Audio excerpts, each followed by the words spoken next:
Hello everybody. Very good morning, good afternoon, good evening, जब भी आप मेरा वीडियो देख रहे हैं। ये हमारा एक नया यूट्यूब चैनल है जहाँ पर हम कहानियाँ, ख़ास तौर पर जुर्म, क्राइम से रिलेटेड कहानियाँ आपके सामने प्रस्तुत करेंगे। हमारा टारगेट ये रहेगा कि क्राइम स्टोरीज़ को आपके सामने क्लियर तरीके से, स्पष्ट तरीके से, एकदम प्रेजेंटेबल और ऐसे कहानियों के रूप में रखें जिसे आप सुनकर मज़ा भी आए, आपका ज्ञानवर्धन भी हो उनसे, और आपको जुर्म से बचने की हिदायत भी मिले किसी तरीके से।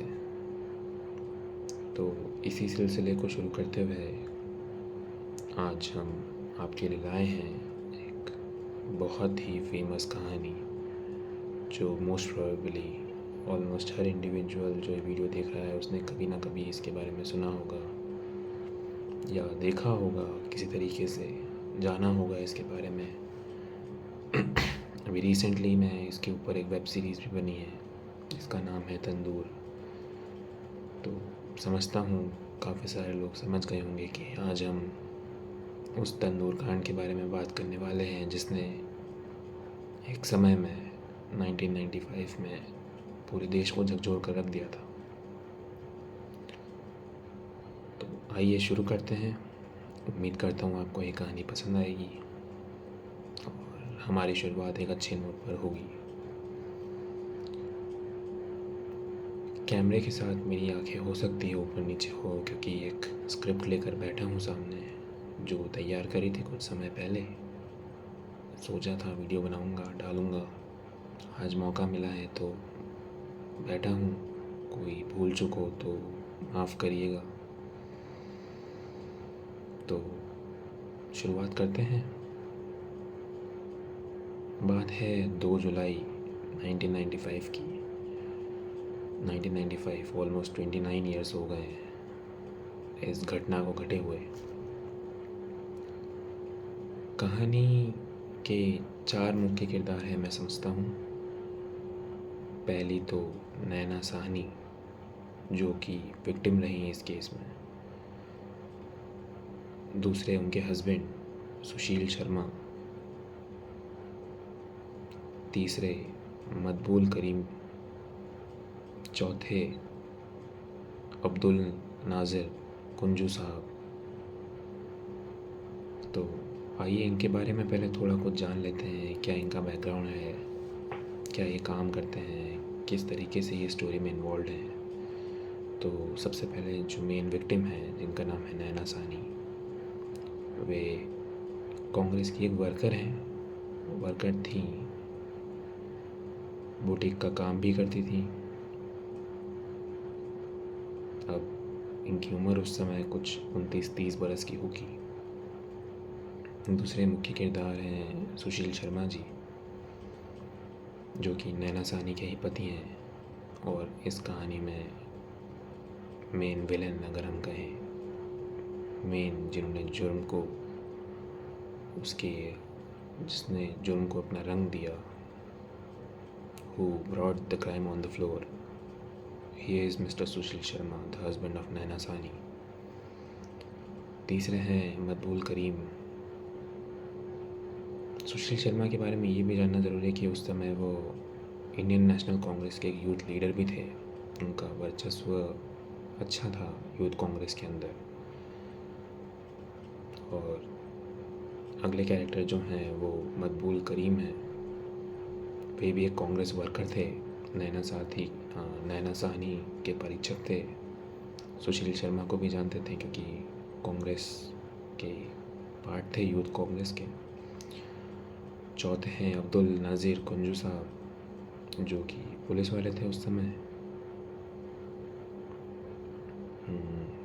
तो आइए अब, क्योंकि मैंने आपका अवगत करा दिया है कैरेक्टर्स के साथ, तो मेन कहानी में चलते हैं।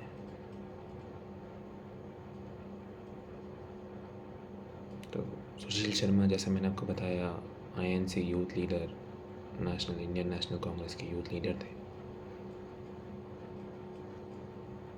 2 जुलाई के कुछ रोज़ पहले की बात है। सुशील शर्मा घर आते हैं, देखते हैं उनकी बीवी को, ऑब्ज़र्व करते हैं, पूछते हैं उनसे कि सब बढ़िया है, सब चल रहा है ठीक ठाक। तो नैना सानी बताते हैं हाँ सही है, ऐसा सब। समस्या ये थी कि सुशील शर्मा को ये शक था कि उनकी पत्नी नैना सानी किसी और से मिल रही है, ज़्यादा बातें कर रही हैं, फ़ोन पर बातें करती हैं। उन्हें खबर थी कि हो सकता है उनका कोई घर के बाहर भी कोई रिश्ता पनप रहा हो। पूछते हैं नैना सानी से इसके बारे में, तो एक अच्छा सहमतिपूर्वक जवाब उनको मिलता नहीं है। तो शक और गहरा होता जाता है इसी के साथ। अब अगर हम बात करें, समय बढ़ता है, वारदात की रात 2 जुलाई पास आ रही है। 2 जुलाई की रात को सुशील शर्मा बाहर से घर आते हैं और अपनी पत्नी नैना सानी को लिकर कंज्यूम करते हुए और किसी से फ़ोन पे बात करते हुए सुनते हैं, देखते भी हैं। और ये भी देखते हैं कि जैसे ही वो आए तो नैना सानी फ़ोन रख देती है। शंका बढ़ती है उनके मन में। वे उस नंबर पर रीडायल करते हैं, तो रीडायल करने पे फ़ोन मतलूब करीम, जिनके बारे में मैंने आपको बताया था, जो कि नैना साहनी के परिचित थे, उनको लगता है। शक और गहरा होता है, बहस होती है पति पत्नी के बीच में, और अपना आपा खो के सुशील शर्मा नैना साहनी का कत्ल कर देते हैं।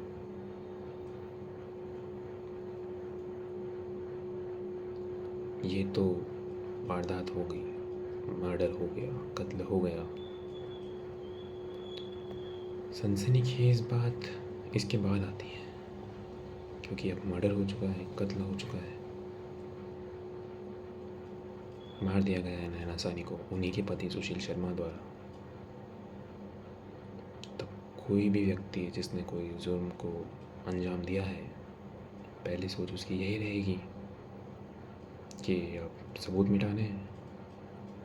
तो सोचता है बॉडी छुपाएं, कहीं गायब कर दें, किसी तरीके से सबूत मिटाएं। पहले उनके दिमाग में ख्याल आता है कि यमुना नदी के किनारे, यमुना नदी में ही बॉडी को गायब कर दिया जाए। कुछ समय पश्चात वे अपनी सोच बदलते हैं, कुछ और सोचते हैं। इसमें एंट्री होती है एक और कैरेक्टर की, केशव कुमार, जो कि एक रेस्टोरेंट के मैनेजर थे एक होटल के अंदर, जिस होटल का नाम मैं अगर आपको देख के बताऊं तो अशोक यात्री निवास करके हैं, जो कन्नॉट प्लेस में दिल्ली में हुआ करती थी।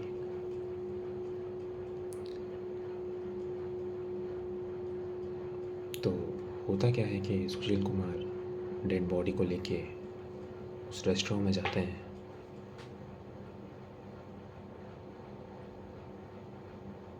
और कुछ ऐसा काम करते हैं जो ना ही पहले कभी किसी ने सुना होगा, ना कभी किसी ने देखा होगा।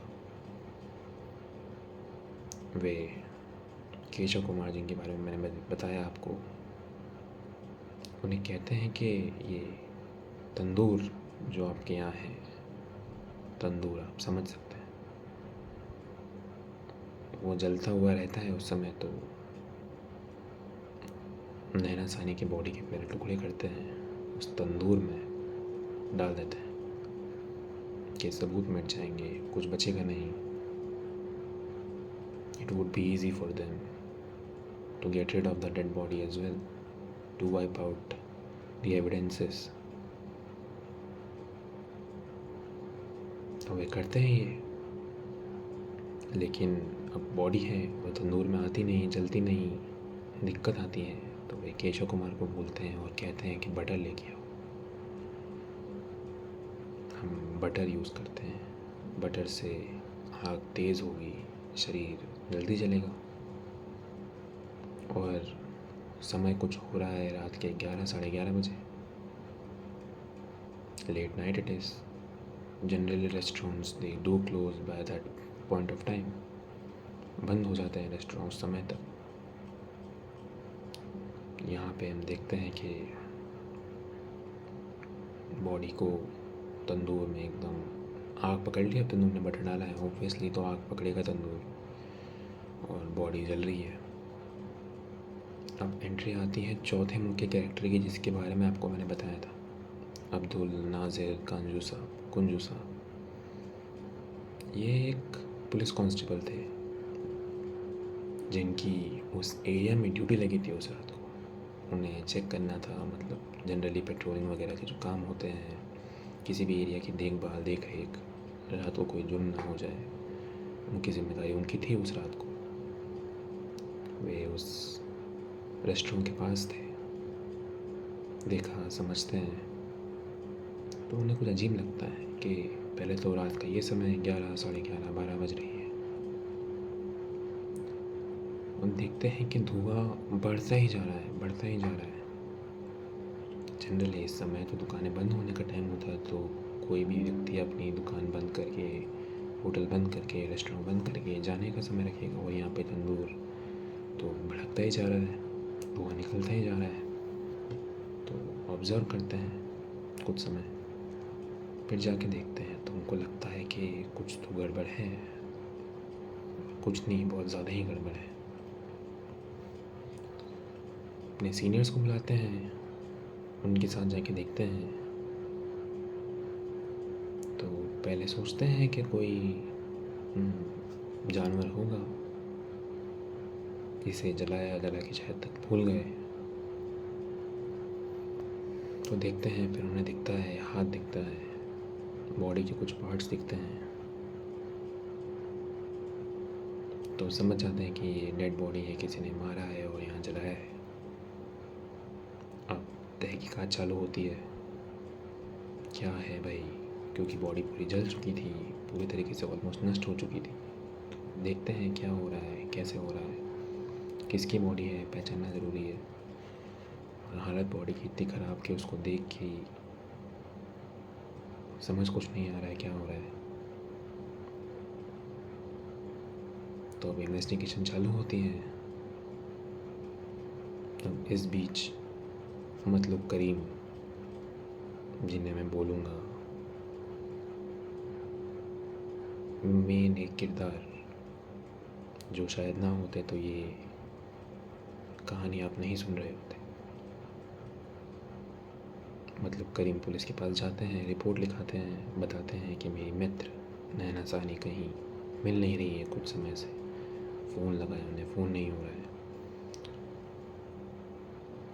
तो अब पुलिस धार जोड़ना चालू करती है कहानियों के, कि यहाँ कोई गायब हुआ, वहाँ एक बॉडी मिली है।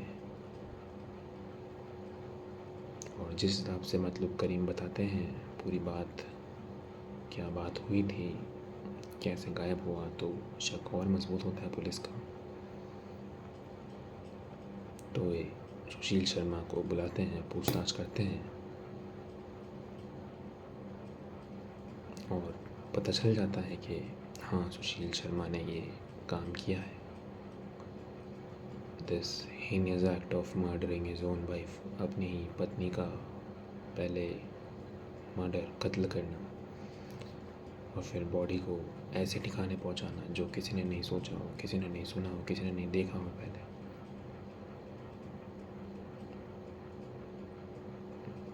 रोंगटे खड़े करने वाली बात है। अब मैटर चलता है कुछ समय तक, इन्वेस्टिगेशन पूरी होती है, कोर्ट में मामला आता है, तो ट्रायल कोर्ट की बात होती है। Trial court does find Sushil Sharma guilty of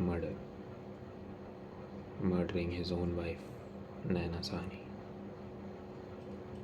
और उन्हें डेथ पेनल्टी अवॉर्ड करती है उनके क्राइम को लेके, क्योंकि ट्रायल कोर्ट के हिसाब से एक rarest of the rare crime था।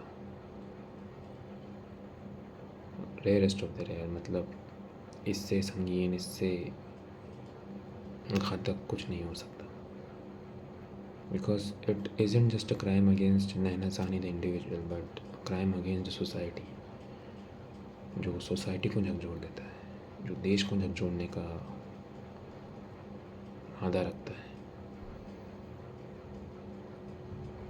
इसके बदले में फिर अपील करते हैं, सुशील शर्मा हाई कोर्ट जाते हैं। हाई कोर्ट का फैसला भी ट्रायल कोर्ट के फैसले से सहमति रखता है कि या this is a rare of the rare, rarest of the rare crime. वो भी मर्डर की पनिशमेंट अपहेल्ड करते हैं। अगेन अब हाई कोर्ट के ऊपर सुप्रीम कोर्ट बैठा है। सुप्रीम कोर्ट इस फैसले को पलट देता है। सुप्रीम कोर्ट के हिसाब से ये एक rarest of the rare crime नहीं है। सुप्रीम कोर्ट मानता है कि हाँ, सुशील शर्मा ने मर्डर किया है अपनी वाइफ का, लेकिन वो इसे rarest of the rare crime की कैटेगरी में नहीं डालता है। पीछे का कारण ये है कि rarest of the rare crime ऐसा क्राइम है जो उसने सोचा नहीं कि सोसाइटी के ऊपर क्या हार्म हो सकता है, हालांकि सोचा यहाँ पे भी नहीं था। Rarest of the rare crime की कैटेगरी में इसलिए नहीं आता है क्योंकि सुशील शर्मा जैसे ही उन्हें मकबूल करीम की आवाज़ सुनाई दी थी उस फ़ोन पे, वे भड़क जाते हैं, फिट ऑफ द एंगर में, फिट ऑफ द रेज में, एकदम गुस्से में, आँख भगोला, तलब होकर वे अपनी पत्नी को मार देते हैं। तो सुप्रीम कोर्ट के हिसाब से it was a crime which was born out of fit rage and anger. It wasn't something which was planned and well executed. ऐसा नहीं था कि उन्होंने प्लानिंग करी थी कि आज नैना सानी को मारूंगा, उनका कत्ल करूंगा। ये उनसे हालात परिस्थितियों में हो गया। तो that is why it does not fall within the category of rarest of the rare crime. और सुप्रीम कोर्ट का एक बहुत फेमस बच्चन सिंह केस है जिसके हिसाब से in the case is not a rarest of the rare case, मतलब अगर वो उस कैटेगरी में फॉल नहीं करता तो फिर फांसी की सज़ा नहीं हो सकती, death penalty can not be awarded. तो इसके हिसाब से सुप्रीम कोर्ट हाई कोर्ट के फैसले को, ट्रायल कोर्ट के फैसले को पलटती है और फांसी की सज़ा को आजीवन कारावास में परिवर्तित करती है। तो इसके हिसाब से समय बढ़ता रहता है आगे, 20-23 साल बीत जाते हैं। अब सुप्रीम कोर्ट को ये लगता है कि सुशील शर्मा ने उनके पापों की सज़ा भर ली है। 23 years is a long time. It is not something which passes in 2 or 3 days. ये बहुत लंबा चलता है। 23 साल आप किसी के जीवन को जेल में रखें। हालांकि जो क्राइम उन्होंने किया था उसके हिसाब से वो सही भी था, लेकिन सुप्रीम कोर्ट 2018 में आती है और कहती है कि सुशील शर्मा ने अपने क्राइम की सज़ा भुगत ली है। After 23 years supreme court order pass करती है कि सुशील शर्मा को छोड़ दिया जाए। इसके बाद सुशील शर्मा 2018 में आज़ाद हो जाते हैं। He is a free man now. अगर कोई चाहे तो उनके इंटरव्यूज़ देख सकता है यूट्यूब पर, जो जेल से बाहर आने के बाद उन्होंने दिए। वे बताते हैं कि पछतावा उन्हें आज भी है, पश्चाताप की भावना उनके मन में हमेशा से रही है। तो ये हमारी आज की कहानी थी, कैसे एक हंसते खेलती 30 साल की महिला, उनके पति कुछ कह सकते हैं गलतफहमी, कुछ कह सकते हैं कि पत्नी की गलती, कुछ कह सकते हैं पत्नी के मित्र की गलती, लेकिन इससे 2 ज़िंदगियाँ खराब हुई, नैना सानी की और सुशील शर्मा की भी।